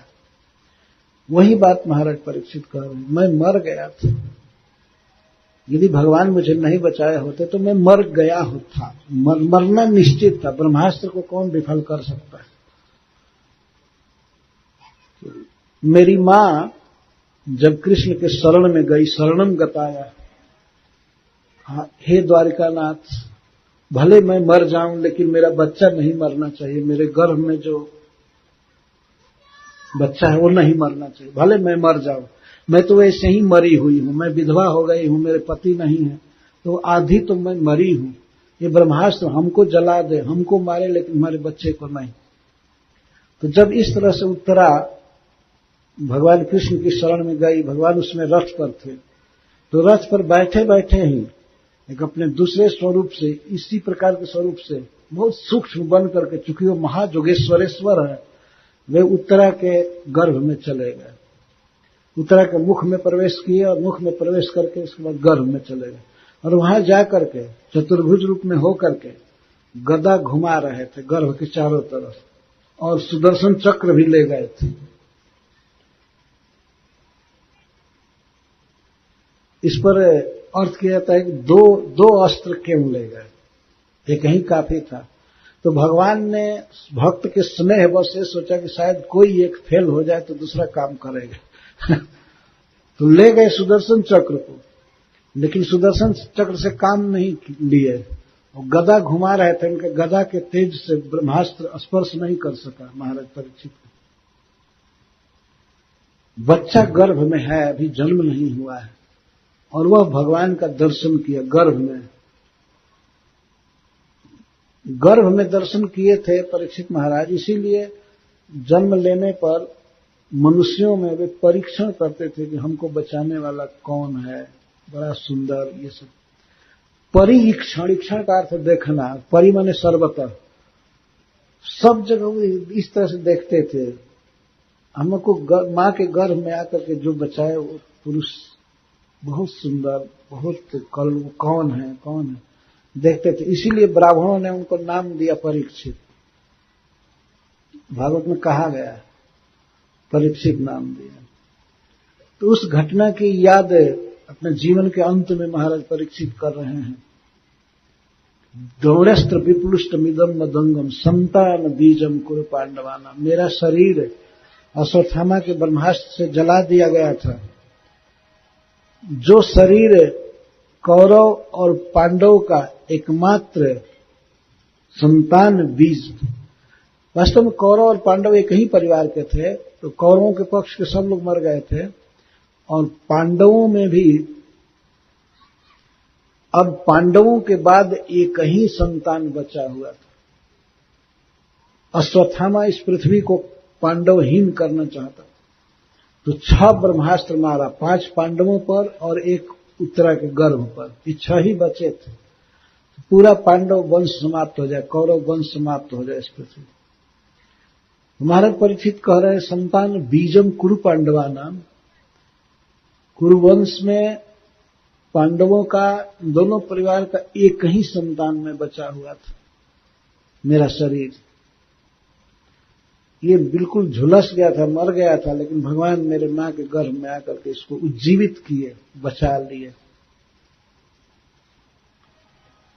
द्रोणस्थ विप्लुष्ट मिदम मदंगम संतान बीजम कुरु पांडवानाम जुगोप कुक्षिम गत आत्चक्रो मातुश्च में यह शरणम गताया। जब मेरी मां भगवान के शरण में गई और मेरी रक्षा के लिए प्रार्थना की, तो भगवान श्री कृष्ण मेरे मां के कुक्षिम कोख में, पेट में आकर के और जुगोप रक्षितवान, मेरी रक्षा की। ऐसे परम स्नेहवान प्रभु का चरित्र मैं सुनना चाहता हूं, विस्तार से हमको सुनाइए। वीरजाड़ितस्याखिल देह भाजाम अंतर बहि पुरुष काल रूपहि प्रयच्छतो मृत्युमुतामृतम च माया मनुष्यस्य वद स्वविद्वन्। मैं ऐसे परम कृपालु प्रभु के चरित्र को सुनना चाहता हूं। इस श्लोक में उसका अन्वय है। अखिल देह भाजन, समस्त प्राणियों के हृदय में जो रहते हैं, अखिल देह भाजम अंतः बहिः पुरुष काल रूप है। भीतर अंतः में परमात्मा के रूप में रहते हैं, पुरुष के रूप में। सभी प्राणियों के अखिल देह भाजम, अखिल का अर्थ होता है समस्त, खिल का अर्थ होता है अधूरा, अखिल मतलब समस्त, पूर्ण। सभी प्राणियों के भीतर जो पुरुष रूप से परमात्मा के रूप में निवास करते हैं और बाहर काल रूप से रहते हैं। काल के कई अंग हैं, जैसे पल है, मुहूर्त है, घंटा, दिन, सप्ताह, पक्ष, महीना, साल, कई अंग हैं काल के। जैसे बहुवचन का प्रयोग कर रहे हैं, वही काल रूप है। काल रूप से भीतर पुरुष रूप से है अंतः में और बाहर काल रूप से है। तो वे जो लोग अंतर्मुख रहते हैं, भगवान पर विचार करते हैं, उनको तो अमृत देते हैं, मोक्ष देते हैं भगवान। और जो बहिर्मुख हैं, संसार के भोगों में रचे कचे हैं, उनको मृत्यु देते हैं, मरण जगत देते हैं। एक ही श्री कृष्ण एक काम करते हैं। तो कुछ ऐसे भाग्यशाली जीव होते हैं जो अंतः पर ज्यादा ध्यान देते हैं, भगवान पर, बाहर के भोगों पर इतनी चिंता नहीं रखते। तो जो बाहर के भोगों में आसक्त नहीं होते हैं, अंतर्मुख होकर के भगवान की भक्ति करते हैं, उनको भगवान अमृतम जच्छति, मुक्ति देते हैं संसार बंधन से, अपना स्वरूप देते हैं। लेकिन जो बहिर्मुख हैं, भोगों में पड़े हुए हैं, उनको काल रूप से मृत्यु देते हैं। ये शरीर तो छूटता ही है, इसके बाद भी जन्म मरण का चक्कर लगा रहता है। संसार में भोगों की इच्छा ही जीव के बंधन का कारण है। इसलिए ये चाहिए व्यक्ति को कि वो भगवान पर दृष्टि करे, अंतः में दृष्टि करे भगवान पर, और भगवान में अंतः दृष्टि करके भगवान की कथाओं को सुने, नाम उच्चारण करे। तो ऐसे व्यक्ति को भगवान अमृतम जच्छति, नित्य जीवन देते हैं, शाश्वत वैकुंठ में आवास देते हैं, चिन्मय देह मिलता है, स्वरूप मिलता है। तो ऐसे प्रभु की कथा को मैं सुनना चाहता हूं, कृपया करके हमको सुनाइए। तब अब सुखदेव गोस्वामी ये प्रश्न कर सकते हैं कि महाराज परीक्षित, मैं कहां से चालू करूं? कृष्ण लीला तो अथाह है। तब महाराज परीक्षित कहते हैं, रोहिण्यास्तनयः प्रोक्तो रामः संकर्षणस्त्वया देवक्या गर्भ संबंध कुतो देहांतरम विना। जब आप देवकी के पुत्रों को गिना रहे थे, रोहिणी के पुत्रों को गिना रहे थे, तो उसमें भी आप बलराम जी को गिनाए कि वे रोहिणी के पुत्र हैं। और फिर जब देवकी के पुत्र को गिना रहे थे, तो देवकी के पुत्रों में भी इनकी गणना की। रोहिण्यास्तनयः प्रोक्तो रामः संकर्षणस्त्वया, तो देवक्या गर्भ संबंध कुतो देहांतरम विना। तो श्री बलराम जी दोनों माताओं के पुत्र बिना भिन्न देह के कैसे हुए? ये पहला प्रश्न है 10वें स्कंध में। श्री बलराम जी बड़े भाई हैं, इसीलिए बड़े भाई के विषय में पहला प्रश्न हो रहा है। अच्छा है। जब सुखदेव गोस्वामी वसुदेव जी के पुत्रों को गिना रहे थे उनकी भिन्न भिन्न पत्नियों के गर्भ से, तो रोहिणी जी का गिनाया है, बलम गदम सारणम च, गिनाया पहले बल और सारण, क्या है उसको पढ़िए,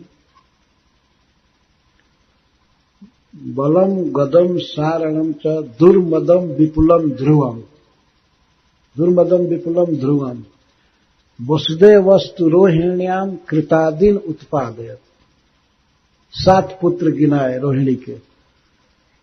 तो पहला बल, गद, सारण, दुर्मद, विपुल, ध्रुव और कृत, ये 7 पुत्र गिनाए। तो बल गिनाए, उसमें रोहिणी के पुत्र के रूप में बलम सबसे पहले गिनाए। बलम, बलराम जी को रोहिणी का पुत्र भी बताया 9 स्कंद में। और जब देवकी के पुत्रों को गिना रहे थे तो कहते हैं कीर्तिमंतम सुसेनम च भद्रसेनम उदारधी ऋजुम संवर्धनम भद्रम संकर्षणम अहीश्वरम। ये 7 पुत्र गिनाए देवकी के। अष्टमस्तु तयोराशिक स्वयं व्यवहारी किला, और 8वें पुत्र स्वयं भगवान। तो संकर्षण को इसमें भी गिनाए, रोहिणी के पुत्र के रूप में भी और माता देवकी के पुत्र के रूप में। अतः महाराज परीक्षित प्रश्न कर रहे हैं, एक ही शरीर से 2 माताओं का पुत्र होना कैसे संभव है? अर्थात ये तर्क नहीं कर रहे हैं, ये कह रहे हैं किस तरह से भगवान बलराम जी रोहिणी के गर्भ में भी रहे और मां देवकी के भी गर्भ में रहे, कृपया इसको सुनाइए। इस संसार में क्या कोई ऐसा व्यक्ति है कि एक ही शरीर से 2 माता के गर्भ में रह करके आया हो? अगर आजकल का डॉक्टर ऐसा करना चाहे, बच्चा पेट फाड़ करके निकाल लेते हैं, लेकिन दूसरे के गर्भ में डाल नहीं सकते। डालने पर वो मां और बच्चा दोनों मर जाएंगे, है ना? आज तक ऐसी घटना नहीं सुनी गई कि एक बच्चा 2 माताओं के उदर में रहा हो। लेकिन श्री बलराम जी साक्षात भगवान हैं, कृष्ण के ही द्वितीय स्वरूप हैं। तहार द्वितीय देह श्री बलराम। वो पहले रोहिणी के गर्भ में थे, तो स्वयं भगवान ने कहा जोग माया से कि हे देवी, तुम ब्रज में जाओ। गोलोक से भगवान आदेश दिए, तुम ब्रज में जाओ। ब्रज में नंद महाराज रहते हैं, उनके यहाँ वसुदेव जी की भार्या रहती है रोहिणी। रोहिणी के गर्भ में मेरे ही अंश, जिनको अनंत कहते हैं, वे रहते हैं। तो उनको बड़े आदर के साथ माता रोहिणी के गर्भ से लेकर के देवकी के गर्भ में कर दो। नहीं, देवकी के गर्भ से लेकर रोहिणी के गर्भ में करो, ये कहे। पहले बलराम जी देवकी के गर्भ में आए थे 7वें गर्भ के रूप में। तो जब जोग माया ने 7वें गर्भ को लेकर के रोहिणी के गर्भ में कर दिया, तो मथुरा में लोगों को पता लगा कि इस बार गर्भ उत्पन्न ही नहीं हुआ। तो 6 गर्भ को मारने के कारण कंस को गाली दे रहे थे अपने अपने घरों में लोग कि महाहत्यारा है, ये दुष्ट है, देवकी के पुत्रों की हत्या कर दिया। इन 7वां अदृश्य हो गया। कोई स्त्री गर्भवती हो और समय भी आ जाए प्रसव का, प्रसव न करे और इसके बाद कुछ पता ही नहीं चले कि गर्भ कहाँ गया, तो मथुरा में लोगों ने ऐसे हल्ला किया कि ये साला किसी तांत्रिक के द्वारा गर्भ को उड़ा दिया। कंस को गाली दे रहे थे सब लोग। ये पापी ये सोचा कि गर्भ मारूंगा तो हमारी निंदा होगी, इसलिए किसी तांत्रिक के द्वारा मंत्र से इसको उड़ा दिया। सब लोग यही कह रहे थे। अभी बेचारा कंस इस विषय में कुछ नहीं जानता था क्या हुआ। लेकिन हमारे यहाँ एक कहावत है कि नामी बनिया बदनाम चोर। जब किसी बनिया का नाम हो जाता है तो लोग उसी के पास खरीदने जाते हैं, भले वो ठीक से सामान न दे, लेकिन पहले का नाम हो जाता है तो उसी के पास लोग जाते हैं। और बदनाम चोर, कोई चोर बदनाम हो गया है कई चोरी में, तो अगर कोई चोरी न किया हो फिर भी लोग उसी को कहेंगे कि यही किया, बस बस उसी का काम है। तो देवकी का गर्भ अदृश्य हो गया, वो तो ब्रज में चला गया रोहिणी के गर्भ में। तो सब लोग मथुरा में अपने घर में कंस के पास सामने में ही अपने घरों में खूब गाली देते थे, हे भगवान इस पर वज्रपात हो जाए, मर जाए, महापापी घोर नरक में रौरव में जाए, कुंभीपाक नरक में गिरे। तो अपने घर में तो कोई कुछ भी कह सकता है इस तरह से साप देते थे। महाराज परीक्षित का एक प्रश्न है कि जब भगवान श्री बलराम जी रोहिणी के गर्भ में थे, देवकी के गर्भ में, और फिर वो गर्भ की बात नहीं कर रहे, आपने जब गिनाया कि वे रोहिणी के भी पुत्र हैं और देवकी के भी पुत्र हैं, ये कहीं स्वरूप से, कहीं शरीर से कैसे दो माताओं का पुत्र होना संभव? देवक्या गर्भ संबंध कुतो देहांतरम बिना। ये 10वें स्कंध में भगवान की लीला पर पहला प्रश्न है, बहुत क्लियर प्रश्न है। तो दूसरा प्रश्न है, कस्मान मुकुंदो भगवान पितृगेहात् ब्रजम गतः, पितुर्गेहात् ब्रजम गतः, क्व वासम ज्ञात भी सार्धम कृतवान सात्वताम पति। भगवान श्री कृष्ण जन्म लिए मथुरा में, तो वे अपने पिता के घर को छोड़कर ब्रज में क्यों गए? ये भगवान की अद्भुत लीला है। भगवान श्री राम का जन्म जहां हुआ वहीं पाले पोसे गए, बाद में वन में गए थे, है ना। वो बचपन की लीला की अयोध्या में सब जगह, या जहां जो अवतार होता है तो बचपन में वहां रहा। लेकिन ये अवतार अद्भुत है कि जन्म लेते ही ट्रांसफर किए गए गोकुल, और जन्म भी कहां लिए? मुकुंद भगवान है, सबको मुक्ति देने वाले, वे कारागृह में जन्म लिए। ये भी अद्भुत लीला है भगवान की। कारागृह में कोई फैसिलिटी नहीं है, वहां कोई नर्स नहीं थी, न कुछ था, न हॉस्पिटल। आजकल के लोग तो लेकर पहुंच जाते हैं हॉस्पिटल, और डॉक्टर बड़े धूर्त होते हैं। वे कहते हैं ये तो ऑपरेशन करना पड़ेगा, नहीं तो बच्चा को और मां को दोनों को खतरा है, ज्यादा पैसा लेने के लिए। पहले सब घटनाएं क्यों नहीं होती थी? किसी भी माता का प्रसव होता था, बच्चा हो जाता था अच्छा तरह। लेकिन आजकल तो 100% तो मैं नहीं कह सकता, लेकिन कुछ घटनाएं हैं जो अधिक पैसा के लिए धूर्त लोग बोला करते हैं कि ऑपरेशन कराना पड़ेगा। तो भगवान का जन्म कारागृह में हुआ था। महाराज परीक्षित पूछ रहे हैं तो कारागृह में जन्म हुआ, ठीक है, वहां पाले पोसे गए होते, इसके बाद पिता के घर पर आ जाते। तो पितुर गेहात, अपने पिता श्री वसुदेव जी के गेह से, घर से, कस्मात ब्रजम गता, क्यों ब्रज में गए? तो कोई अगर ये कहे कंस के भय से गए और क्या, तब कहते हैं भगवान वे समस्त शक्तियों से युक्त है, परम ऐश्वर्य से युक्त है, कंस के भय से नहीं गए। सब बाहर से नाटक कर रहे थे। वसुदेव जी से भगवान ने कहा कि यदि कंसाद विभेषित्वम तरही माम गोकुलम नया मायाम आनय आसु। यदि आप कंस से डरते हैं मेरे लिए, तो मुझको गोकुल में पहुंचा दीजिए और मेरी माया को वहां से लेकर के आइए, योग माया को लेकर के आइए। भगवान ने कहा वास्तव में भय नहीं है उनको। एक भगवान ही है इस संसार में जिनको किसी से कोई भय नहीं है, और भगवान के अलावा कोई ऐसा नहीं है जिसको भय न हो किसी न किसी से। कंस से भय नहीं था, फिर भी वे गए। क्यों गए? कस्मान मुकुंदो भगवान पितुर्गेहात् ब्रजम गता, पिता के घर से क्यों गए और ब्रज में क्यों गए? इन सब का उत्तर आएगा। क्यों गए? ब्रज में प्रेममय विहार करने के लिए गए। वास्तव 10वें स्कंध में इसका उत्तर आ रहा है, बहुत पहले कई अध्यायों में उत्तर आएगा लीला वर्णन द्वारा।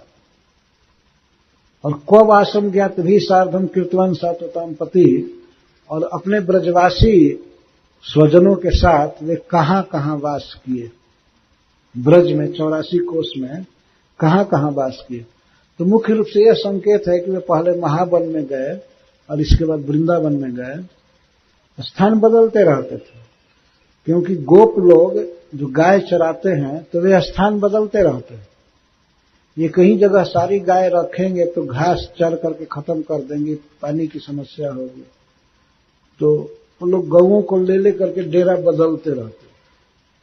तो महाराज परीक्षित पूछ रहे, कब आश्रम ज्ञात भी साधन, अपने गोपों के साथ, स्वजनों के साथ कहाँ कहाँ वास किए। कभी काम वन में वास किए, कभी महावन में, कभी वृंदावन में। अब वृंदावन में भी कभी गिरिराज जी के तलहटी में रहे, जैसे गिरिराज धारण करना था तो राधा कुंड के पास एक गांव है, वहां रहे थे। यह भी बहुत महत्वपूर्ण प्रश्न है, कहाँ कहाँ वास किए ब्रज में।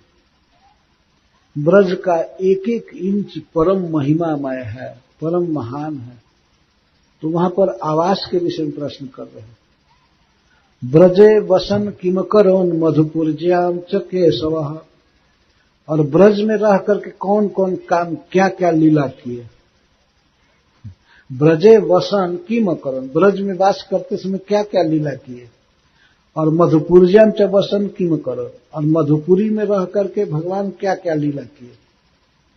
मथुरा में जब आए 11 वर्ष के बाद, मथुरा में क्या क्या लीला किए और ब्रज में क्या क्या लीला किए। और इसके साथ एक प्रश्न कर रहे हैं, एक और, मथुरा में भगवान की एक विचित्र लीला हुई। मातुरद्धा तदर्हणम कंसम चावधित भ्रातरम चावधित कंसम मातुरद्धा तदर्हणम, अपने माई के भाई को क्यों मारे,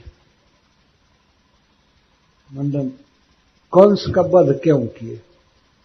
कंस मातु भ्रातरम, मां का भाई था,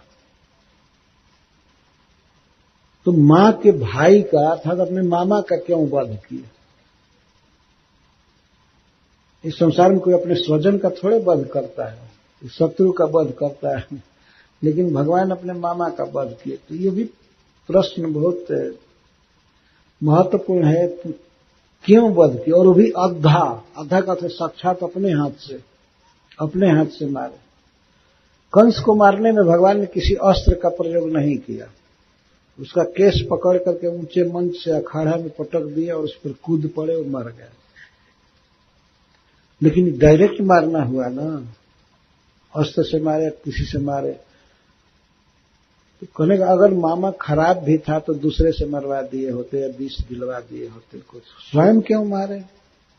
अतदर्हणम, वास्तव में वह इस काम के योग्य नहीं होता है, मामा का वध नहीं करना चाहिए।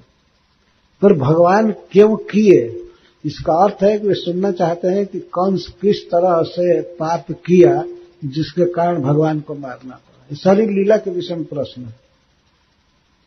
कंस का वध मथुरा में हुआ था, तो मथुरा में वो ये लीला क्यों किए। देहम मानुष माश्रित्य कति वर्षाणि वृष्ण भी जदुपुरजम, क्या है, जदुपुरजम सहावासित पत्न्यः कत्य भवन प्रभु। अपना मनुष्य विग्रह प्रकट करके भगवान ने द्वारवती में, द्वारका जी में कितने वर्ष रहे, कति वर्षाणि। और भगवान की पत्नियां कितनी थी। इस अवतार में एक और विशेषता है कि भगवान बहुत पत्नियां बनाए, केवल संख्या नहीं सुनना चाहते, कहते कति पत्नियां अभवन, कितनी पत्नियां हुई। ये पूछ रहे हैं किससे कैसे कैसे विवाह हुआ और कैसे भगवान गृहस्थी का निर्वाह करते थे, ये सब सुनाइए हमको। तो 3 जगह का प्रश्न हुआ, एक तो बलराम जी के विषय में प्रश्न हुआ और 3 स्थान के विषय में।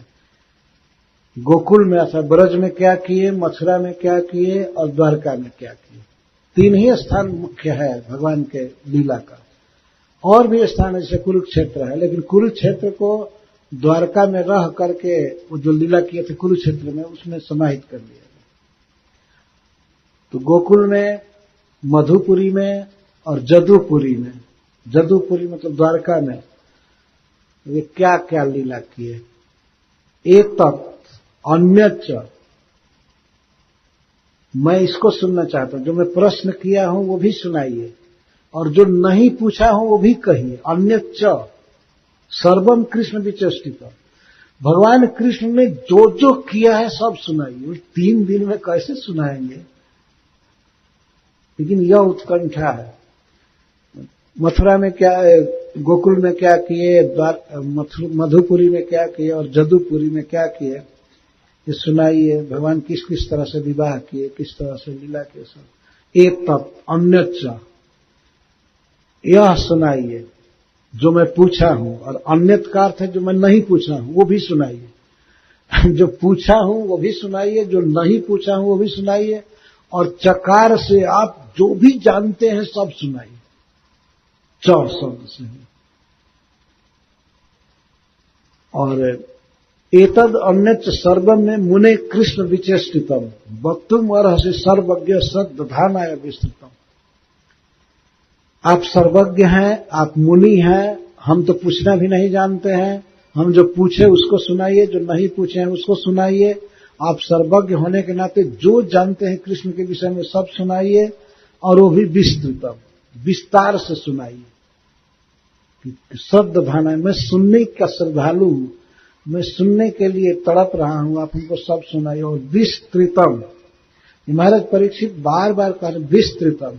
9वें स्कंध में कृष्ण लीला का वर्णन किए सुखदेव गोस्वामी, तो महाराज परीक्षित को ऐसे लगा किसी महाप्यासे व्यक्ति को एक सीकर दिया गया, सीक से बोर करके पानी में, और जो छिड़का जाता है तो उसका बिंदु बनता है, उसको सीकर कहते हैं। कोई व्यक्ति प्यासा है जिसको 1-1.5 लीटर पानी चाहिए, उसको सीक का एक सीकर पिलाया जाए तो तृप्त होगा, और प्यास बढ़ जाएगी। तो ये दशा महाराज परीक्षित के, इसीलिए बार बार विस्तरात, विस्तृतम, सर्वम कृष्ण विचेष्टितम, कृष्ण की सारी लीलाओं को सुनाइए। तो इस पर मान लीजिए सुखदेव गोस्वामी अगर कहें कि महाराज आप भूख और प्यास से व्याकुल हैं, पीड़ा है आपको, आप कैसे सुनेंगे कृष्ण की लीला, ये प्रश्न हो सकता है। खाए नहीं है, पानी नहीं पिए हैं, आपको दुख हो रहा होगा। नहीं नहीं नहीं नहीं, कोई दुख नहीं है, बल्कि सुख है। नैषाति दुःसहा क्षुन्माम त्यक्तोदमपि बाधते पिबंतम तन्मुखाम भोज च्युतम हरि कथामृतम। मैं त्यक्तोदम अपि, मैं जल भी छोड़ चुका हूं, भोजन छोड़ चुका हूं, जल छोड़ चुका हूं, फिर भी ऐसा छूत, यह भूख जो उस समय लगी थी, जब मैंने मुनि के गले में सर्प डाला था, उस समय जो भूख लगी थी, उसके बाद मैं फिर पानी नहीं पिया था, पानी नहीं पिया, खाया नहीं, लेकिन फिर भी यह भूख हमें न बाधते, कोई बाधा नहीं दे रही है, क्योंकि मैं अमृत पी रहा हूं। जल छोड़ दिया हूं लेकिन अमृत पी रहा हूं, जो आपके मुख कमल से अमृत झर रहा है, मुखचंद्र से, उसे पी रहा हूं। पिबंतम तन मुखाम भोज च्युतम हरि कथामृतम, मैं भगवान कृष्ण के कथामृत को पी रहा हूं। तो जब किसी व्यक्ति को अमृत मिल रहा है तो पानी की क्या जरूरत। मुझे कोई दुख नहीं है, भूख पीड़ा नहीं दे रही है। उस दिन इतनी पीड़ा दी थी भूख और प्यास कि मैं पूज्य ब्राह्मण के गले में मरा हुआ सांप डाला था, अमरस। वास्तव में महाराज परीक्षित के मन में ये दुर्विचार आया कि मैं इनकी कुटिया में आया हूं, आश्रम में, और ये जानबूझ करके आंखें बंद किए हैं कि हमको क्षत्रिय से, राजा से क्या मतलब है, भगवान का भजन करना है, हमारा तिरस्कार कर रहे हैं। इसीलिए महाराज परीक्षित आश्रम से बाहर गए, देखे एक सांप मरा हुआ पड़ा था, तो धनुष के नोक से उठा करके ब्राह्मण के गले में डाल दिया। ये हमको माला नहीं पहनाया तो इसको ये माला पहना देते। तो उसमें इतनी भूख लगी थी, इतनी प्यास लगी थी कि महाराज को ऐसा प्रतीत होता था मैं मर जाऊंगा, मैं मर जाऊंगा। पानी मांगे तो वो भी बहुत पुलुत स्वर से बोला नहीं जा रहा था, जलम देही। वो तो समाधि में थे मुनि, भगवान की भक्ति में, ध्यान में डूबे थे, वो सुने नहीं महाराज की बात। अगर वे ये जाने होते कि महाराज परीक्षित मेरे आश्रम में आए हैं तो उनका तो सबसे प्रिय अतिथि के रूप में स्वागत करते, लेकिन उनको तो पता नहीं था, मन अंतर्मुख था।